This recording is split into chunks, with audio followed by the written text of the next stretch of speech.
皆さんこんにちは。ラウンドナップウェブコンサルティングの中山です。それでは本日も会社と経営者を強くする実践ウェブ活用ポッドキャストを始めていきたいと思いますので、ぜひとも最後までお聞きいただければと思います。はい、じゃあ早速テーマの方に入っていきましょう。今回は先日かな、発表がありました。ジェミニですね。Google のジェミニ 2.0 というものについて、ニュースでね、聞いた、読んだという方もいらっしゃるかもしれませんが、これがどのようにウェブマーケティング、それから SEO ですね、に関わってくるのかなというところを、現段階で予測できる部分ですね、をお伝えできればと思います。で、このジェミン 2.0 今回発表ありましたけれども、あくまでこれジェミンって別にその検索 SEO の話ではなくもっと大きな話であって、むしろね、検索っていう行動はそのジェミニっていう AI によるエージェントですね。の中の一つの行動にしか過ぎないので、決してこれSEO だけの話題ではなく、むしろ SEO とかの部分っていうのは、さまつとは言いませんが、一つの細かいトピックスに過ぎないわけなんですが、それはさておきですね、このジェミニ 2.0 が入ることによって、当然、それに沿った Google の検索結果ですね、検索結果画面が変わっていくはずですし、また発表によれば、ネット上での Google 検索、あるいはアプリからの Google 検索以外でも、Google の様々な製品群とか、そういうところからの、検索にも使われるということで、我々は今後、より幅広い場所からの検索行動に対して、どうやったらそこから望むお客さんに興味を持ってもらえるかなとか、そういったことを考えていかなければならないということです。で、今回の内容本当に、ですね、検索結果画面がどうなるとか、クエリの概念がどうなるとか、そういった話は全くっていうわけではないんですが、ないので、あくまで推測です。はい。推測なので、何か分かるまで動かないっていう、でもあるんですけれども、とはいえいろいろ動いていった方が、多少外れてもいいかなと思いますので、何をしていったらいいのかなとか、こういうことに備えておいた方がいいんじゃないかなっていうのが今回の内容です。私も今、ニュースを見て考えながら喋っているんですけれども、はい。じゃあまず、ジェミニーの 2.0 ですね。前はジェミニーの 1.5 っていうものだったんですが、いわゆる AI、エージェント、AI モデルですね。チャット GPT とかの中のモデルとか、クロードとかですね、いろいろありますけれども、その中で、Google が作っている Gemini というものの新しいバージョンで、これがかなり、高性能、オープン AI がいろいろね、毎日1個ずつ発表するぞということで盛り上がっていたところにすごい大きなものをぶち込んできたというような状況になっております。で、何がでかいかというと、ぜひ元々のニュースをいろいろ見ていただくのがいいとは思うんですが、ピックアップをすると、まず、早くなりましたっていうのがありますね。その先代のジェミニ 1.5 っていうものよりも、2倍ぐらい、早くなったということで、特にこの検索っていうコードに関して言えば、Google はその検索結果がね、できる、出力するまでの秒数を出していたような時期もあるぐらい、スピードは重要。我々に対しても、表示スピードをね、これだけに抑えなさいっていうことを、延々と言い続けてきたわけなので、この迅速に情報が出てくるというところは非常に重要ですし、また、ベータ版として提供されていた、ベータ版というか、ラボ版か、として提供されていた AI 検索機能の部分についても、その出力が遅いとかっていう、そのあたりの、苦情というか、フィードバックが多かったみたいですね。はい。それからチャット GPT とか使っていて、もうなかなか応答が返ってこないことによるストレスっていうのはよく聞くことなので、この応答性が2倍上がったっていうのは相当大きいと思います。でまたもう一つ、マルチモーダルというかですね、いわゆる、まだどうでしょうね。チャット GPT とかテキストで入れてテキストで返ってくるってイメージあるじゃないですか。実際は画像とかいろいろ使えるんですけども、そういうのではなくもうですね、テキスト、画像とか、あと音声とか、そういったものをまず入力に使える、動画とかも使えるようになる。ね、実際どのように実装されるかはわからないですけれども、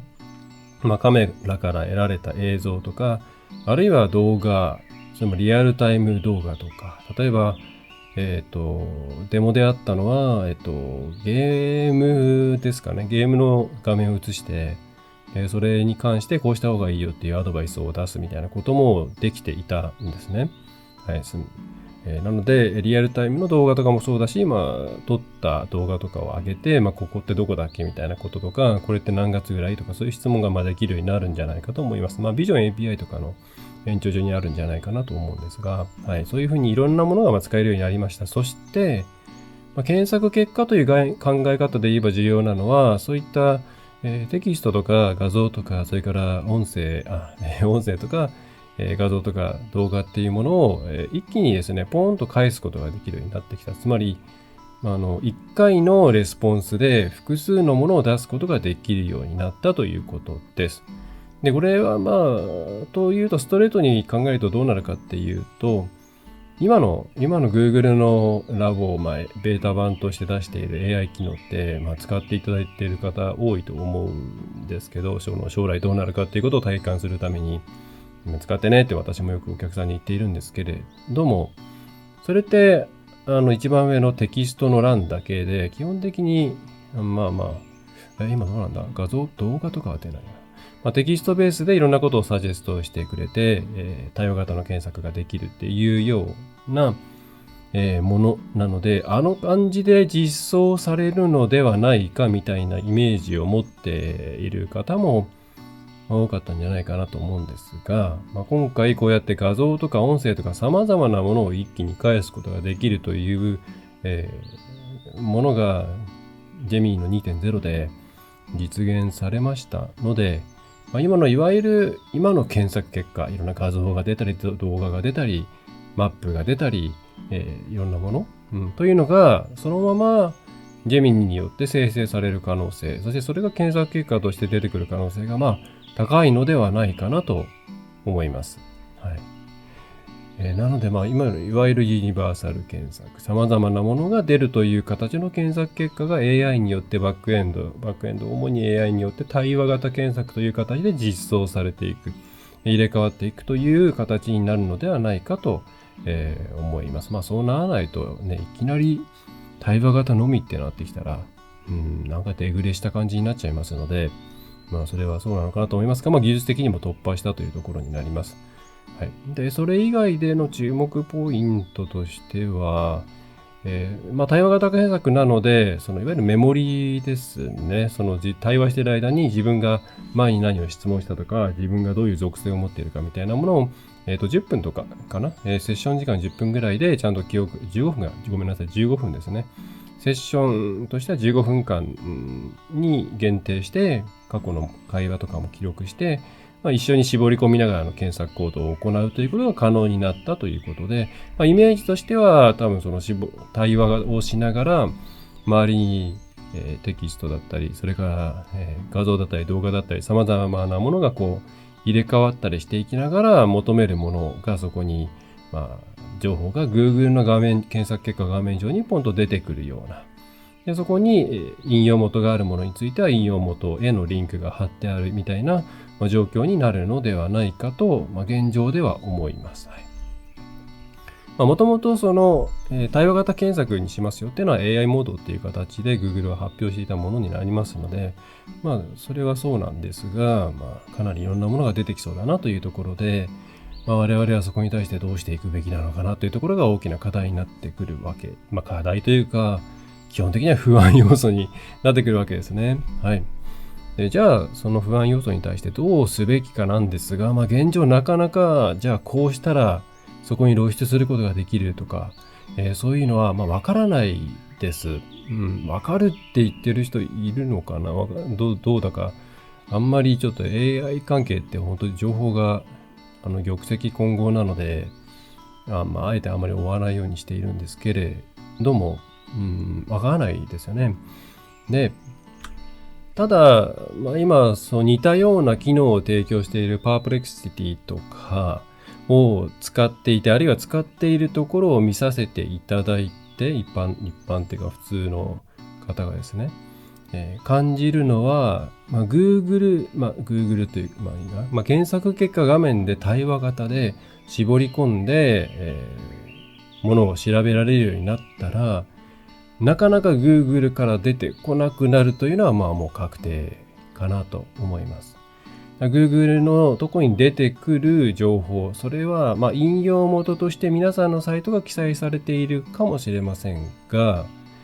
おそらく最終的にこれより先はもう直接コンタクトとかも取んなきゃいけないし、サイトに行った方がいいなという段階になるまでは、パープレクシティなり Google、おそらく Google もそうなる。その検索結果の中で自分たちの、できるだけ知りたいことを、そこでまとめていくという、行動になる、ことになって、パープレクシティとか使ってるところを見ると、いわゆる検索行動というよりはもう質問とこれについて教えてとかまとめてとかみたいなことも、投げてくるので、ただの検索行動というよりはもう思考を整理する道具みたいに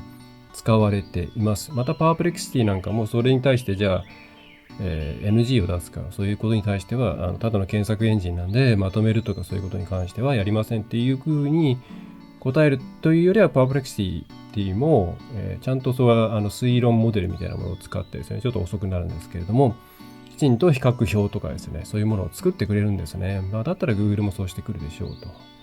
そうすると、一番、どこからにしようかな。まず、皆さんがその行動を、お客さんの立場で取った時のことを考えていただきたいんですけども、極端に言えば、複数の企業さんを比較してここに決めようという、行動を取る場合に、Google の中で比較表ができたりとか、そもそも何を軸として考えなきゃいけないのか、その戦略キャンバスという比較軸ですね、が何なのかっていうところも、それは教えてくれるわけですね。ただそれに沿って、じゃあ表組作って比較表を作ってっていう風になって、お客さんはかなりいろんな情報を収集して、納得して、その上で皆さんのところに、来るならば来るという風に、考えた方がいいじゃないですか。で、今までは、一番わかりやすいモデルで言うと、その薄い情報、ブログとか記事とかそういう情報収集からのナーチャリングモデルみたいなもので、じわじわと自分たちのサイトの中で価値観を変えていってもらって、そして見込み客から初回客になってもらうという流れをとって、問い合わせの段階ではかなり、言い方はあれですけども、教育された状態になっているという形を、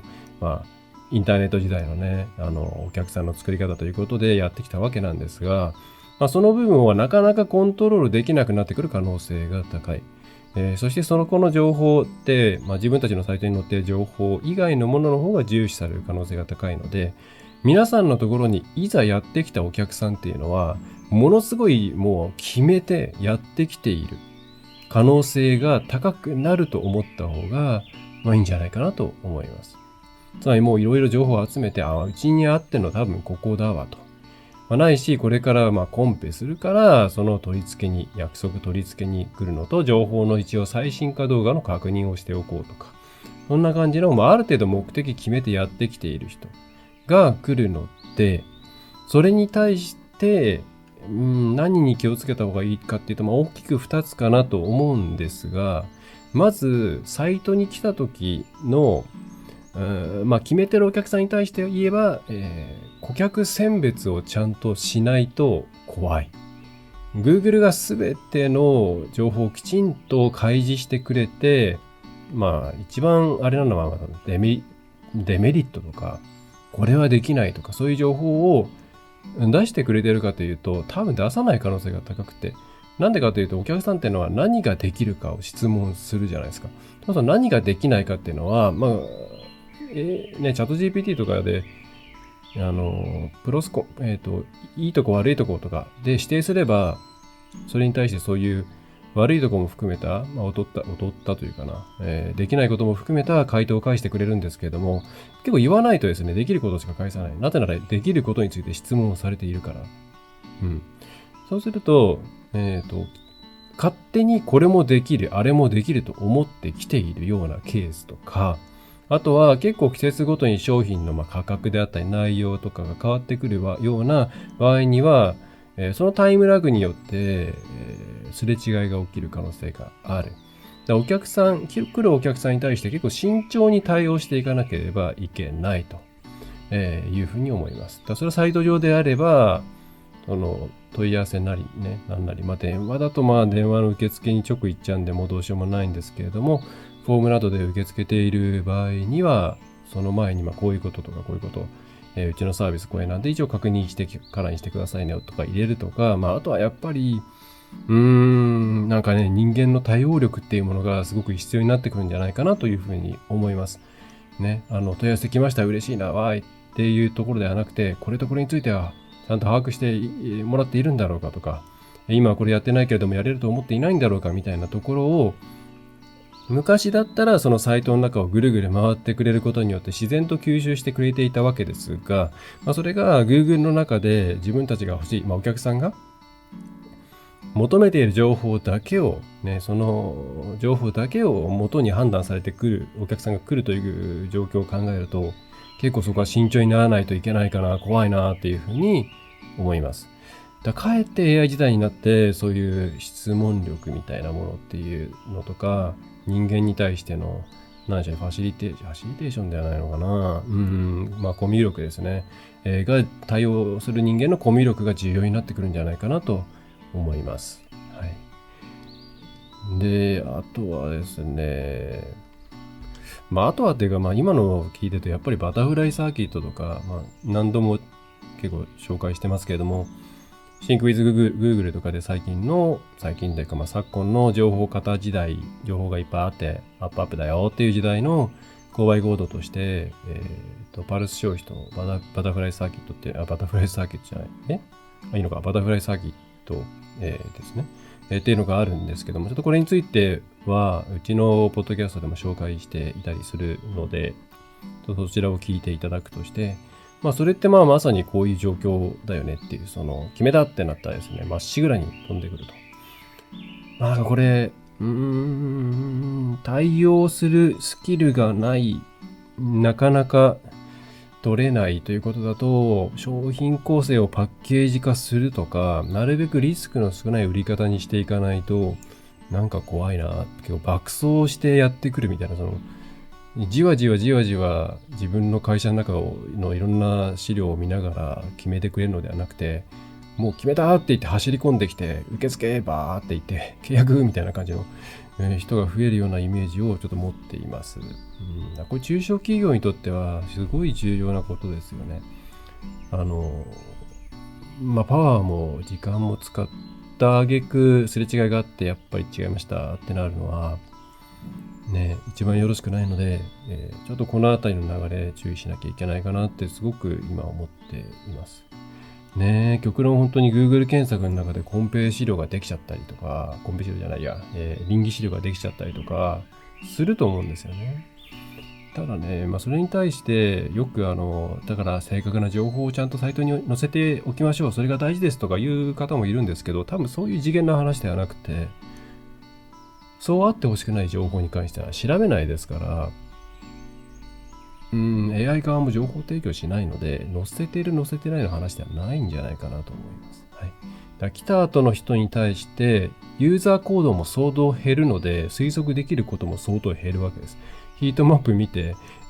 こことここ見たからこれに興味があるに違いないみたいなこともだんだん難しくなってくる。その一直線にやってくるような方が多くなってくるからですね。そういう傾向ってもともとどんどん増えてる気がするんですけど、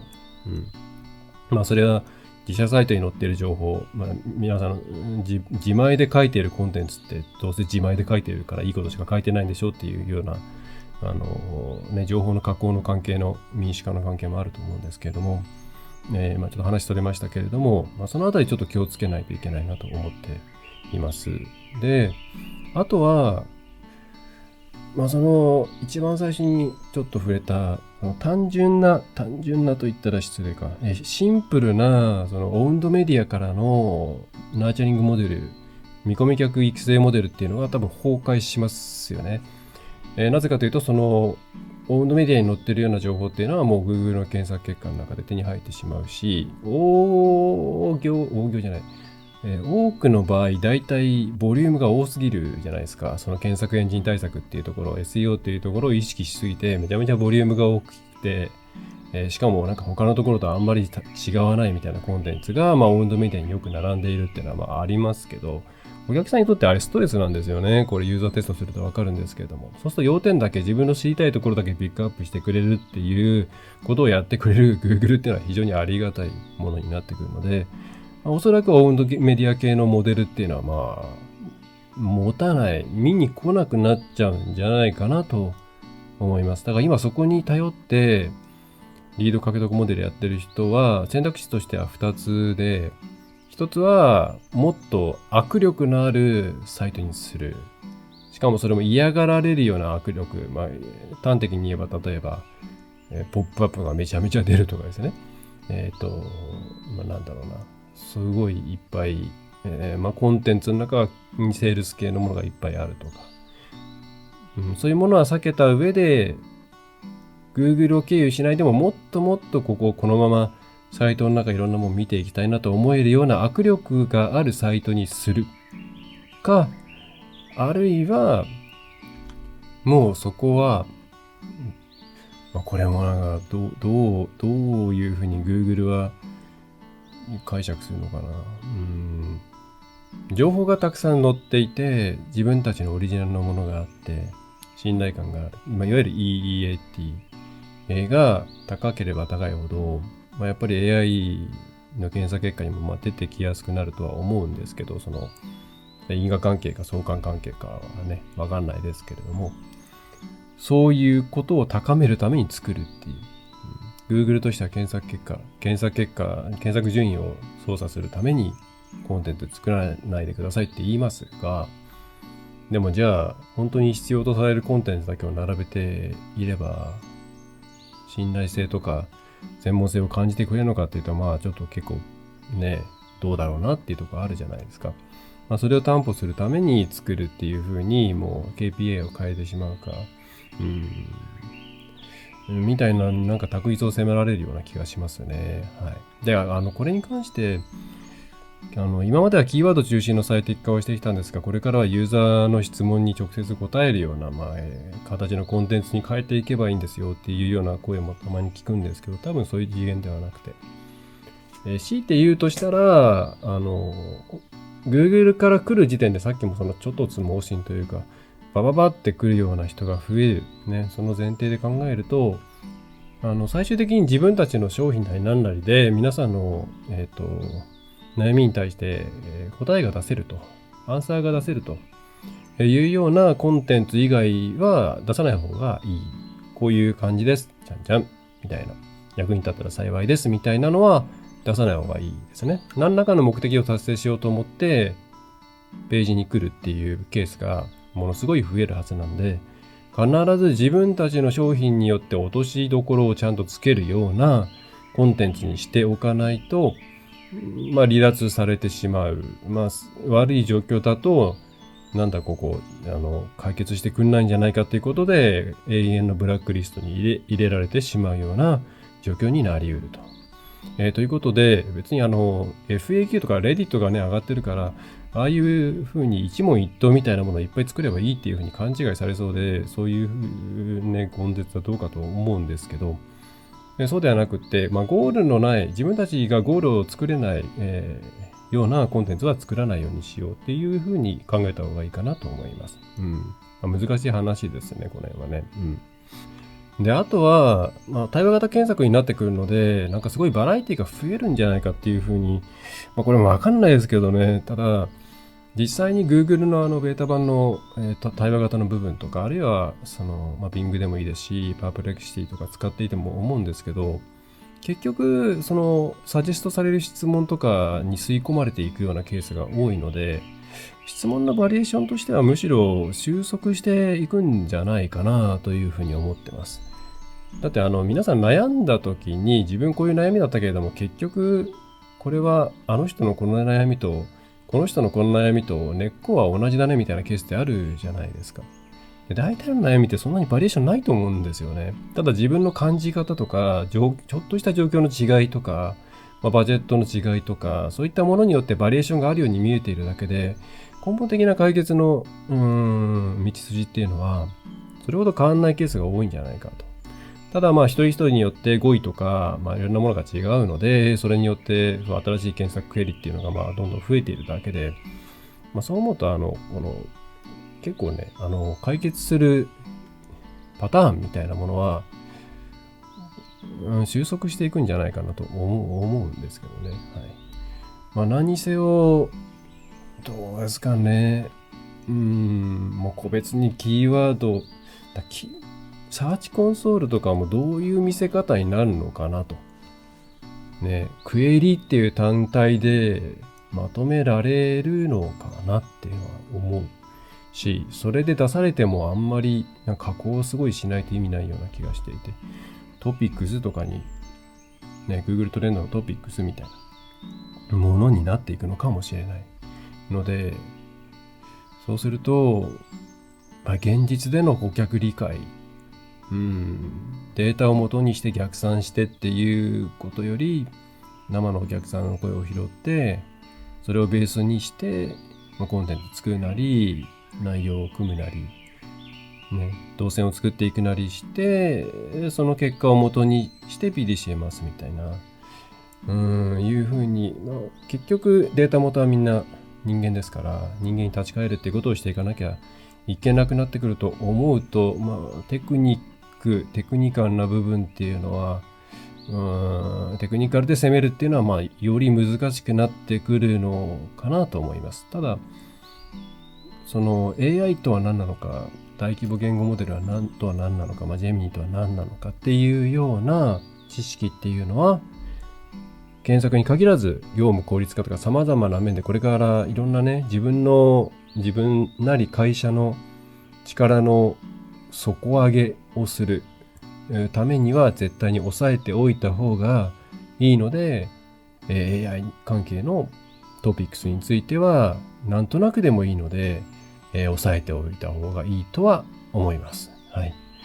そんな感じですかね。ちょっとバラっと話しましたけども、まとめると、Google の検索結果 AI にいつか変わるとは思う。いつか変わるかはわかりません。が、準備できることはいろいろあるでしょうと。で、AI が出してくるものも今と同じように様々なバリエーションのものが出てくるでしょうと。だからそこに対して、自分たちがちゃんとアンサーを持ったコンテンツ、そしてアンサーがないならアンサーを持つサービスを作る。という形でコンテンツを提供していく。そしてお客さんはもう Google の検索結果の中で、ゼロクリックサーチですよね、要は。を繰り返して、ある程度決まった状態で来るので、そこに対して、それをなんていうんだ、受け止めるというか、立ち向かうじゃない。お出迎えするというか、対応担当者の方は今まで以上に結構、なんていうのかな、センシティブというか、きちんと対応していかないと、事故が起きそうな気がしますよと。そう思うと、かえって人間の対応能力が必要になってくる可能性が高いんじゃないかなと思います。そこのアンサーの部分が AI に置き換わるのは多分相当先なので、あと人間が対応した方が多分、これは業種ごとによりますけども、単価が高くて、ウェブ上である程度いろいろ広告とかぶん回してですね、成果出せやすそうなところは人間張った方がいいんじゃないかなと思うところですね。はい。で、コンテンツに関しては、自社サイトで読んでもらうっていうのは相当握力がないと厳しいので、そこは考えていった方がいいですと。はい。で、この辺の情報はまた、実際にリリースされるまでに、いろいろ、まだ今回検索の話なんで全然出てないので、公式の情報も含めて出てくると思うので、必要に応じて追いかけていきたいと思います。皆様としては、何やっときゃ損がないかなって言ったらもうお客さんの理解を深めておいて、あとは AI に関しての、苦手意識とか、使ってないなら使うっていうことをやっていく。このあたりをやっておいていただくと、やってないところに比べたら2倍も3倍も、早く動けるのではないでしょうか。はい。ということで今回のポッドキャストは以上になります。ちょっとバラバラとした、内容で恐縮でございますが、いつも考えながら喋っているので、なんかそこも好意的に受け止めていただけると嬉しいです。はい。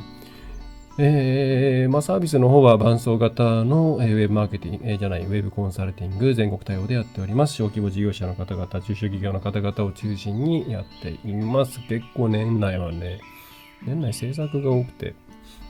でもコンサル全然事前1月からの方の受付になりますかね。になるので、いろいろちょっと政治上の新しい保険周りの話とかもありますけれども、伴走支援をですね、外部に振っちゃった方がいつでもね、やめようと思えばやめられますし、コストも抑えられるんで、よろしければそういう方はですね、うちのサービス、安いとこだと3万円ぐらいから、平均プランとしては10万円前後ですね、からありますので、ご検討いただけると、嬉しいなと思います。あとはお知らせ、ちょっと年末年始の、お休みの期間まだ決まってません。もう忙しいんで、結構長々と仕事する可能性ありますけど、ホームページの方でお知らせをしていきたいと思います。ではこのポッドキャストですね、役に立ったという方はぜひお知り合いに紹介をしていただいたり、レビューを書いていただいたり、シェアをしていただいたりすると大変嬉しいです。また質問などはポッドキャストの質問フォームか、あるいは、匿名で構いませんので、ラウンドナップウェブコンサルティング株式会社ラウンドナップのフォームの方から送っていただければ、できるだけ拾っていけるようにしたいと思います。個別でのご質問希望ということであれば書いていただければ、そのまま返信を私の方からいたします。それでは最後までお聞きいただきましてありがとうございました。ラウンドナップウェブコンサルティング代表取締役中山がお送りいたしました。今回のポッドキャストはいかがでしたでしょうか。ご質問はいつでもフォームからお送りください。お待ちしております。